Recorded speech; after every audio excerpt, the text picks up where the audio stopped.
So welcome रोडी। एक यहाँ पे प्रॉब्लम है जो कि LSM से WSM से सॉल्व करना है। तो यहाँ पे शियर इन्फोर्समेंट डिज़ाइन करने के लिए बोला गया है। ओके, 5 मीटर का स्पैन है और जो लोड है हमारा 20 किलो न्यूटन दिया गया हुआ है, इंक्लूसिव ऑफ सेल्फ वेट यानी कि dead load plus live load, और FE 415 और M20 ग्रेड का कॉन्क्रीट है। ओके, तो और इसमें विड्थ दिया गया हुआ है कि 250 mm ले सकते हैं और TC और TC मैक्स का वैल्यू दिया गया हुआ है। तो देखो यहाँ पे जो है वो कैसे प्रोसीड करना है। तो MR का वैल्यू हमारा हो जाएगा, सॉरी MU का वैल्यू हो जाएगा, MR नहीं MU हो जाएगा, WL²/8 ये आ गया।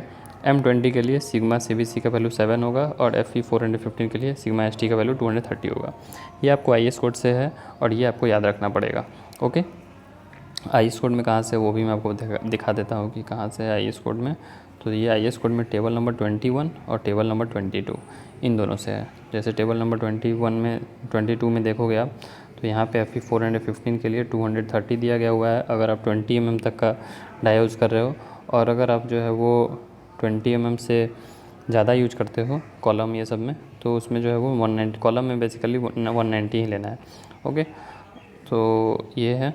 अब इसके बाद जो है फिर प्रॉब्लम पे आते हैं। और हाँ सॉरी, मैंने वो तो दिखाया ही नहीं आपको कि सिग्मा CBC का वैल्यू कहाँ से ले रहे हैं। तो सिग्मा CBC का वैल्यू टेबल नंबर 21 से ले रहे हैं। ओके, तो टेबल नंबर 21 यहाँ पे है। इसमें देखो M20 के लिए 7 है ना, M25 के लिए 8.5।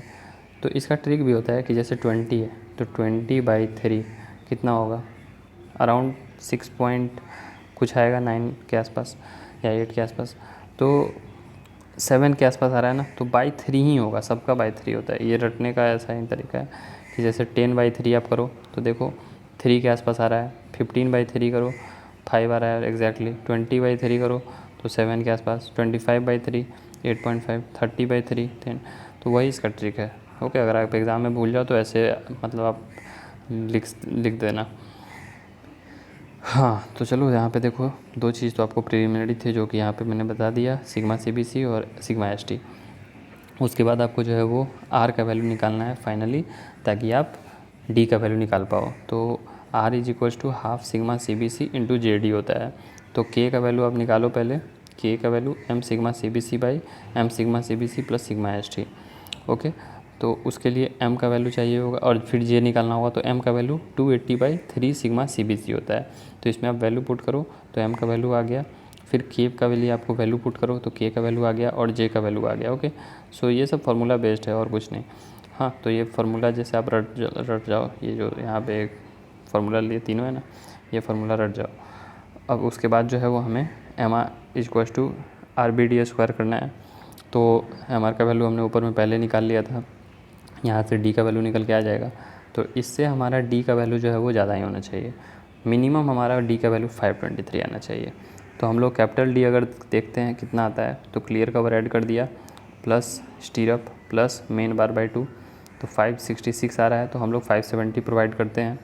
तो उस केस में जो है वो हमारा फिर से D कैलकुलेट करेंगे, ये जो D हमारा आया है ना, तो फिर हम लोग 570 में से माइनस करेंगे ये वाला इतना टर्म, तो ये 527 आ जाएगा।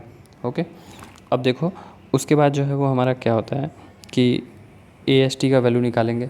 तो AST के लिए ये वाला फार्मूला यूज़ करेंगे, MR = sigma ST JD/ sigma ST AST into JD। तो इसमें जो है वो AST का वैल्यू निकल के आ गया। तो यहाँ से नंबर ऑफ़ बार्स हम लोग 25 बार देखते हैं कितना आता है, तो ये 2 बार आ रहा है। तो हम लोग 2 बार प्रोवाइड करेंगे, 1.83 आ रहा है तो 2 बार प्रोवाइड करेंगे।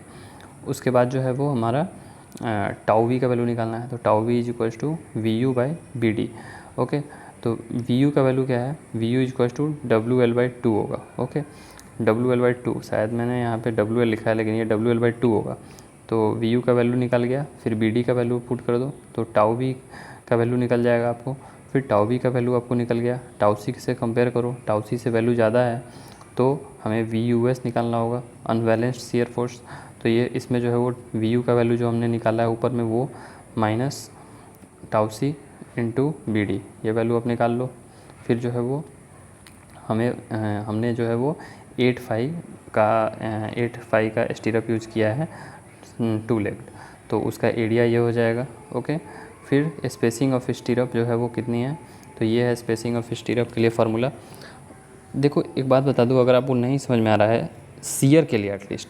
तो आप एक कैंटिलीवर वाला मैंने प्रॉब्लम कराया है, उस कैंटिलीवर वाले प्रॉब्लम को आप बहुत ध्यान से देखो। अगर आपने उसे नहीं देखा है तो फिर आपको नहीं समझ में आएगा।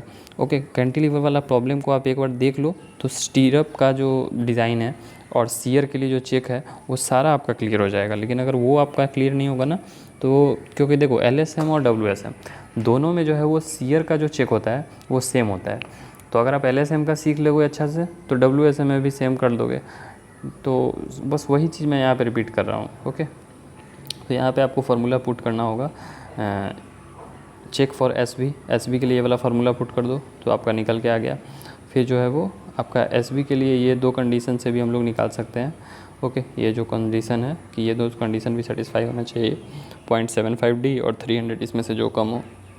तो हमारा स्पेसिंग मिनिमम 300 से ज़्यादा नहीं होना चाहिए। तो हम लोग 2 लिफ्ट स्टीरअप प्रोवाइड कर रहे हैं at the rate of 300। Okay, और हमें जो है वो यहाँ पे 285 आया था, लेकिन मैंने 300 लिखा तो वो गलत है। मिनिमम स्पेसिंग हमें यही देना होगा 280, तो लेट सपोज 250। ओके, तो यहाँ पे जो मैंने 300 लिखा है तो ये 250 होना चाहिए। ओके, 250 के स्पेसिंग पे हम लोग देंगे। तो बस इतना ही जो है वो ये हमारा यहाँ पे डिज़ाइन ख़त्म हो जाता है। So that's all about it. और अगर आपने वो कैंटिलीवर वाला प्रॉब्लम नहीं देखा है तो उससे प्लीज़ जाके देखो, उससे आपकी बहुत सारी जो है वो डाउट्स क्लियर हो जाएंगे जो कि इस वीडियो में अभी तक होंगी, क्योंकि वहाँ पे मैंने बहुत ही डिटेल में सब कुछ एक्सप्लेन किया है।